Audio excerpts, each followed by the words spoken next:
કે જેમણે વિજ્ઞાન પ્રવાહમાં ખૂબ સરસ માર્ગદર્શન આપ્યું। જેમણે જે વાત કરી નીટની એક્ઝામની, એના માટે અમારી કોશિશ ચાલુ જ છે કે જે મેડિકલ માટે નીટની એક્ઝામ હોય છે, એન્જિનિયરિંગ માટે જેઈની એક્ઝામ હોય છે, બીજી અધર ગવર્નમેન્ટ જોબ જે હોય છે એના માટે જીપીએસસી યુપીએસસી એક્ઝામો જે હોય છે, એના માટે અમારી કોશિશ ચાલુ છે કે આપણા ડભોઈમાં આપણા વિદ્યાર્થીઓ અહીંયા કોચિંગ કરે અને આગળ વધે। એ પણ આપણે ફ્રી ઓફ કોસ્ટનું પ્લાનિંગ કરી રહ્યા છે કે ગવર્નમેન્ટ જોબ અને મેડિકલ અને જેઈ માટેના જે ક્લાસ વડોદરા જઈને કરવા પડે છે એ આપણે અહીંયા કરી શકે આપણા વિદ્યાર્થીઓ। એ ભવિષ્યમાં અમે એનો પ્લાન કરી રહ્યા છે। હવે આગળ હું ધોરણ 10 પછી જે વિદ્યાર્થીઓ એન્જિનિયર બનવા માંગે છે તેમને માર્ગદર્શન પૂરું પાડવા માટે આમંત્રિત કરીશ અસલમભાઈ દુર્વેશવાલા સાહેબ કે જેઓ પારુલ યુનિવર્સિટીમાં એન્જિનિયરિંગના પ્રોફેસર તરીકે ફરજ બજાવે છે અને એન્જિનિયરિંગ લાઈનના ખૂબ જાણકાર છે। અસલમભાઈ દુર્વેશવાલા સાહેબ।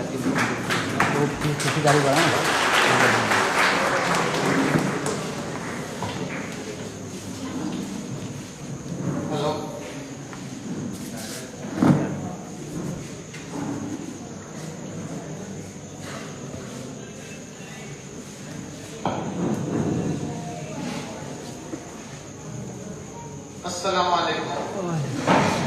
जैसे वसीम सर ने बताया और उस्मान सर सर ने बताया कि कैसे अगर आप 10 के बाद अगर आप स्टैंडर्ड मैथ्स लेते हो तो कौन कौन से ऑप्शंस है, और 10 के बाद अगर बेसिक मैथ्स लेते हो तो कॉमर्स की कौन कौन सी लाइन्स है। अगर आप स्टैंडर्ड मैथ्स सिलेक्ट करते हैं 10 के बाद, तो जैसे वसीम सर ने बताया कि आपके पास 3 ऑप्शन है। अगर आप ए ग्रुप में जा सकते हो, ए ग्रुप के लिए जनरली मैथ्स ग्रुप भी बोलते हैं, और मैथ्स ग्रुप में जो आगे की लाइन्स रहती है, ब्रांचेस रहती है, इंजीनियरिंग जहाँ आप डिप्लोमा और डिग्री इंजीनियरिंग जिसको बी और बीटेक भी बोलते हैं, तो काफी ऑप्शंस रहते हैं। तो अगर आप स्टैंडर्ड मैथ्स लेते हो तो उसमें 12th साइंस में ए ग्रुप के लिए जाते हो जिसमें आपको बायोलॉजी, केमिस्ट्री और मैथमेटिक्स सब्जेक्ट्स रहते हैं। तो उसके लिए ऑप्शंस रहते हैं इंजीनियरिंग, या इंजीनियरिंग में काफी ब्रांचेस रहती है जो हम आगे की स्लाइड में देखेंगे। बट इंजीनियरिंग करने के बाद आपके पास कौन कौन से ऑप्शंस है, तो जैसे बी या बीटेक बैचलर ऑफ इंजीनियरिंग और बैचलर ऑफ टेक्नोलॉजी के बाद मास्टर ऑफ इंजीनियरिंग कर सकते हैं जो 2 साल का कोर्स रहता है। बैचलर ऑफ इंजीनियरिंग 4 साल और 2 साल मास्टर ऑफ इंजीनियरिंग। तो उसके बाद आपके पास ऑप्शंस रहते हैं, जैसे आप कोई भी कंपनी में research and development R&D cell रहता है तो वहाँ पे काफी जॉब के चांसेस रहते हैं अगर आप मास्टर्स डिग्री करते हो तो। और या टीचर्स, लेक्चरर, प्रोफेसर के लिए आप अप्लाई कर सकते हो। इंजीनियरिंग के बाद जैसे काफी पब्लिक सेक्टर्स या गवर्नमेंट जॉब्स रहते हैं तो वहाँ पे भी काफी ऑप्शंस रहते हैं। आप अगर इलेक्ट्रिकल इंजीनियरिंग करते हो तो जैसे जीईडी के लिए या एमजीवीसीएल, पीजीवीसीएल के लिए अप्लाई कर सकते हो। फिर इंजीनियरिंग के बाद आप यूपीएससी जो भी गवर्नमेंट कॉम्पिटिटिव एग्जाम्स रहते हैं, जीपीएससी, यूपीएससी, तो उसके लिए भी आप अप्लाई करके आप आईएएस ऑफिसर्स या गवर्नमेंट ऑफिसर्स बन सकते हो।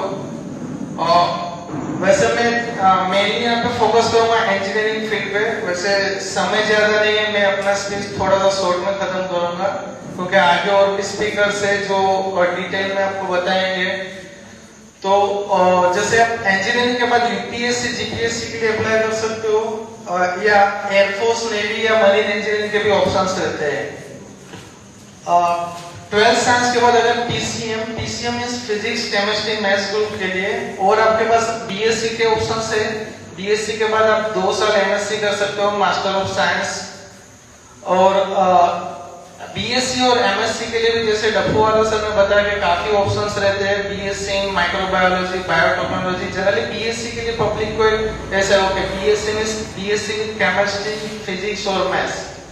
बट आज की तारीख में बीएससी में भी आपके पास काफी ब्रांचेस और काफी ऑप्शंस अवेलेबल है।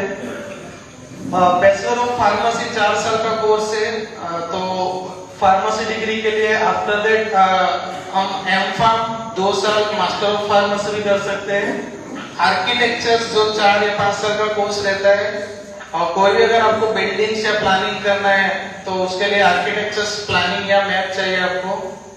एंड बीसीए और एमसीए, जैसे वसीम सर ने बताया कि कंप्यूटर आज के जमाने में काफी जरूरी है। विदाउट कंप्यूटर्स या मोबाइल कहीं भी आप इंडस्ट्री में जाओ, कहीं भी जाओ, जैसे आप अगर आपको बैंकिंग करना है, आप अपने मोबाइल से आपको पेमेंट कर सकते हो, जैसे आप पेटीएम, जीपे जो भी यूज कर रहे हो।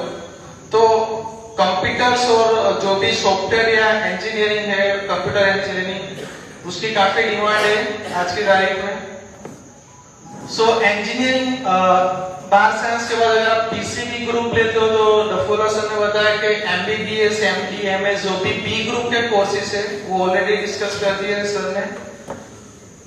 मैं मेनली फोकस करना चाहता हूँ इंजीनियरिंग के बाद इंजीनियरिंग में कौन कौन सी डिसिप्लिन या ब्रांचेस रहते हैं। तो जनरली इंजीनियरिंग में लोग ओके मैकेनिकल, इलेक्ट्रिकल या सिविल इंजीनियरिंग जो ओल्डेस्ट ब्रांच है। काफी लोग अक्सर आप पूछते हैं कि ओके अगर इंजीनियरिंग करना है तो कौन सी ब्रांच सही है। ओके कि मैकेनिकल करना चाहिए, इलेक्ट्रिकल करना चाहिए, सिविल करना चाहिए। वैसे अभी ज्यादा डिमांड में कंप्यूटर इंजीनियरिंग जो सॉफ्टवेयर और प्रोग्रामिंग के लिए, इंफॉर्मेशन टेक्नोलॉजी, उसकी काफी डिमांड है। तो कौन सी ब्रांच सही है, कौन सी ब्रांच में जाना चाहिए? मैं बोलूंगा कि सभी ब्रांच अच्छी है। जो भी ब्रांच में आप पढ़ाई करो उसका प्रॉपर नॉलेज या स्किल्स होना चाहिए आप में। ओके वैसे मार्केट में ब्रांच की डिमांड चेंज होती रहती है। आज की तारीख में आप कंप्यूटर इंजीनियरिंग की डिमांड है, बट हो सकता है 4 साल के बाद आप अगर आज इंजीनियरिंग में एडमिशन लेते हो, 4 साल के बाद डिमांड चेंज हो जाए, इलेक्ट्रॉनिक्स इंजीनियर की डिमांड आ जाए या मैकेनिकल इंजीनियर की डिमांड आ जाए। तो डिमांड चेंज होती रहती है। आपको स्टूडेंट्स की रुचि क्या है, इंटरेस्ट कौन सी ब्रांच में, तो ब्रांच सिलेक्ट करने के लिए मैं बोलना चाहूंगा सभी ब्रांच सही है, बट उसको प्रॉपर इंटरेस्ट होना चाहिए स्टूडेंट्स को या उसका स्किल्स होना चाहिए। तो आप अगर मैकेनिकल इंजीनियरिंग कर लो, electrical, civil, computer engineering, electronics engineering, तो इंजीनियरिंग में 4 साल का कोर्स रहता है जिसमें आपको सभी ऑप्शंस है। बट ब्रांच सिलेक्ट करने के लिए जैसे डिमांड चेंज होता रहता है, आपको सोचना है कि 4 साल के बाद कौन सा ब्रांच डिमांड में रहेगा या स्टूडेंट का इंटरेस्ट क्या है अभी। जैसे इंजीनियरिंग 4 साल का कोर्स है, वैसे आप 10th के बाद डिप्लोमा भी कर सकते हो। तो अगर 12th में अगर आप ए ग्रुप लेते हो, स्टैंडर्ड मैथ्स लेते हो, तो 4 साल बी या बीटेक इंजीनियरिंग के लिए जा सकते हो। बट अगर 10th के बाद अगर कोई बोलेगा नहीं मुझे साइंस या 12 कॉमर्स नहीं करना है, तो हम डायरेक्टली 3 साल का जो भी कोर्स है डिप्लोमा इंजीनियरिंग जिसको पॉलिटेक्निक में बोलते हैं, उसमें भी आपके पास काफी ऑप्शंस रहते हैं। ओके तो ये पूरा aeronautical engineering, mechatronics engineering, biotechnology engineering, तो आप जाओगे तो आज की तारीख में आपके पास इंजीनियरिंग के लिए काफी ऑप्शंस है। बट आपको कौन सा इंटरेस्ट है, क्या कौन सा मार्केट में डिमांड है, आप वो देख के आपको इंजीनियरिंग की ब्रांच सिलेक्ट करना चाहिए। ये डिटेल चार्टिंग में 10th के बाद जैसे वसीम सर ने बताया कि आपके पास 2 ऑप्शन रहते हैं कि स्टैंडर्ड मैथ्स और that basic maths. Standard maths अगर करना चाहते हो तो 12th में आपके पास और 3 ऑप्शंस रहते हैं। आप 12th साइंस, 12th कॉमर्स या 12th आर्ट्स। ओके तो ये पूरा डिटेल चार्ट है। अभी हम समय नहीं है अपने पास, तो अपना इतना डिटेल में डिस्कशन हम नेक्स्ट मीटिंग में करेंगे। अच्छा इंजीनियरिंग क्या है? तो जैसे साइंस सबको पता है, 12th में साइंस लेते हो तो science always discover the new things. तो कोई भी इनोवेशन से, कोई भी न्यू रूल से साइंस का, बट उसको पब्लिक के लिए कैसे यूज करना है, एप्लीकेशंस क्या है। जैसे मोटर बना लिया, बट मोटर का यूज कहाँ पे करोगे? आप जो भी व्हीकल्स यूज करो, इलेक्ट्रिकल व्हीकल्स भी आ रहे हैं, मोपेड और जो भी कार्स है या फैन है, तो engineering is nothing but applications of the science. तो उसको पब्लिक के लिए कैसे यूज करेंगे, कॉमर्शियल यूज क्या होगा। So that is engineering that is used for the common purpose of life. Okay तो मैं अपना स्पीच यहीं पे खत्म करूंगा। नेक्स्ट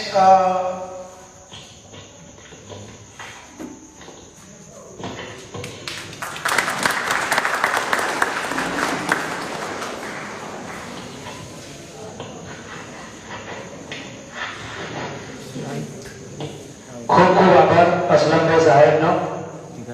હવે આગળ ધોરણ 10 પછી ટૂંકા સમયમાં જે વિદ્યાર્થીઓ પોતાની કારકિર્દી બનાવવા માંગે છે તેવા વિદ્યાર્થીઓને આઈટીઆઈ ના ટૂંકા ગાળાના જે કોર્સિસ છે તેના વિશે માહિતી આપવા માટે હું ફકીરાભાઈ મિર્ચીવાલા કે જેઓ ઇબ્રાહિમ બાવાણીમાં ઇન્સ્ટ્રક્ટર તરીકે ફરજ બજાવે છે એને વિનંતી કરીશ કે આઈટીઆઈ ના જે ટૂંકા ગાળાના કોર્સિસ છે તેની માહિતી આપે.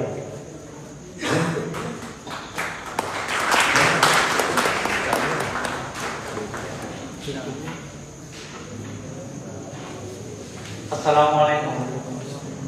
इस्माइल भाई सर और असलम भाई और वसीम भाई ने अच्छी बातें बताई, मैं ज्यादा वक्त नहीं लूंगा, मगर एक बात मैं रखूंगा तो मेरी ये तकरीर मुकम्मल नहीं हो पाएगी। जब अल्लाह ताला ने अपने हबीब की उम्मत से बात करने का इजहार किया, जब अपने महबूब से बात करना चाहे तो पहली आयत उतारी इकरा, इकरा बिस्मि रब्बिकल लज़ी खलक, पढ़ो अपने रब के नाम से। पहली आयत इकरा। सोचो अल्लाह ताला कुछ भी उतार सकता था, अपने महबूब का नाम बता सकता था, अपने महबूब की बात बता सकता था, मजहब इस्लाम के बारे में बता सकता था, मगर पहली आयत इकरा होता है, पढ़ो अपने रब के नाम से। सच्चर कमेटी की ये रिपोर्ट कहती है कि लोवेस्ट एनरोलमेंट रेशियो मुस्लिम कौम से, लोवेस्ट एनरोलमेंट रेशियो यानी कि सबसे कम दाखिला लेने वालों में से मुस्लिम कौम है। 43% मुस्लिम चिल्ड्रन नेवर सीन कैंपस, यानी कि 43% मुस्लिम चिल्ड्रन कैंपस नहीं देख पा रहे, कॉलेज नहीं देख पा रहे। अल्लाह ताला एक आयत में फरमाता है कि ए महबूब फरमा दीजिए, क्या वो लोग बराबर हो सकते हैं जो जानते हैं और जो नहीं जानते? जो जानते हैं और वो जो नहीं जानते वो कभी बराबर नहीं हो सकते। तो कहने का मतलब ये है कि 43% रेशियो है मुस्लिम कौम में से। तो ये हमारे अंदर एक उसको सोच को तब्दील करना है और अवेयरनेस लाना है कि हम एजुकेटेड बने, ठीक है। तो ये हमारे इब्राहिम बावानी टेक्निकल इंस्टीट्यूट में मैं सर्विस कर रहा हूँ, वहां पे मेरा रोल है इंस्ट्रक्टर और वर्कशॉप इंचार्ज। हमारे यहाँ पे काफी शॉर्ट टर्म कोर्स चलते हैं, लॉन्ग टर्म कोर्स चलते हैं। ये हमारा हॉस्टल है, ये एनसीवीटी कोर्स है, यहाँ पे electronics mechanic, computer operator, programming assistant, electrician, fitter, mechanical, diesel, welder, ये सब कोर्स है। एनसीवीटी कोर्स भी है और टीवी कोर्स भी है। टीवी यानी कि टेक्निकल एजुकेशन बोर्ड और एनसीवीटी का फुल फॉर्म है national council vocational training institute, ठीक है। और एक है प्राइवेट, प्राइवेट में जो शॉर्ट टर्म कोर्स है, टूके गाड़ा कोर्स करके आप टूके समय में कोर्स करके आप अपना रोजगार ले सकते हो। और अभी हमारा प्रयास ये चल रहा है कि जो प्राइवेट कोर्स है उसको हम जीटीयू में एफिलिएशन कराने वाले, जो प्राइवेट कोर्स है 3 महीने का, 4 महीने का, 5 महीने का, तो वो कोर्स करके आप जीटीयू का सर्टिफिकेट ले सकते हैं। GTU mean Gujarat technological university, सही है ना? तो ये जो कोर्स है, ये कोर्स करने के बाद आप गवर्नमेंट जॉब के लिए भी अप्लाई कर सकते हो। काफी हमारे यहाँ पे जो इलेक्ट्रिक जो आईटीआई करके गए हुए हैं वो अभी ओएनजीसी है, जीएसएफसी है, इसरो है, इसरो जैसी कंपनी, इसरो जैसी ब्रांच जो अंतरिक्ष यान बनाती है, वहां पे भी सर्विस दे रहे हैं हमारे स्टूडेंट्स। काफी हमारे लिए काफी गर्व की बात है। तो ये कोर्स करके आप बाहर जाना चाहो तो भी जा सकते हो। मैंने यहीं पे कोर्स किया था और यहीं पे अभी सर्विस कर रहा हूँ। मैं 3 कंट्री घूम के आया हूँ, 2 साल दुबई में रह के आया हूँ, 2 साल कतार और सऊदी। जॉब के साथ साथ मैंने उम्रा भी किया फ्री ऑफ कॉस्ट। ये मेरे लिए बहुत बड़े अचीवमेंट की बात है। तो आप लोग अगर आपको ज्यादा, मैं आपका टाइम नहीं लूंगा, ज्यादा अगर आपको इन्फॉर्मेशन चाहिए तो मेरे पास यहाँ पे आईटीआई का माहिती पत्र है, आप ले सकते हो। ज्यादा कुछ नॉलेज चाहिए एडमिशन के बारे में, वो भी मैं आपको सबको बता सकता हूँ, एनी टाइम एनीवेयर। ओके, शुक्रिया।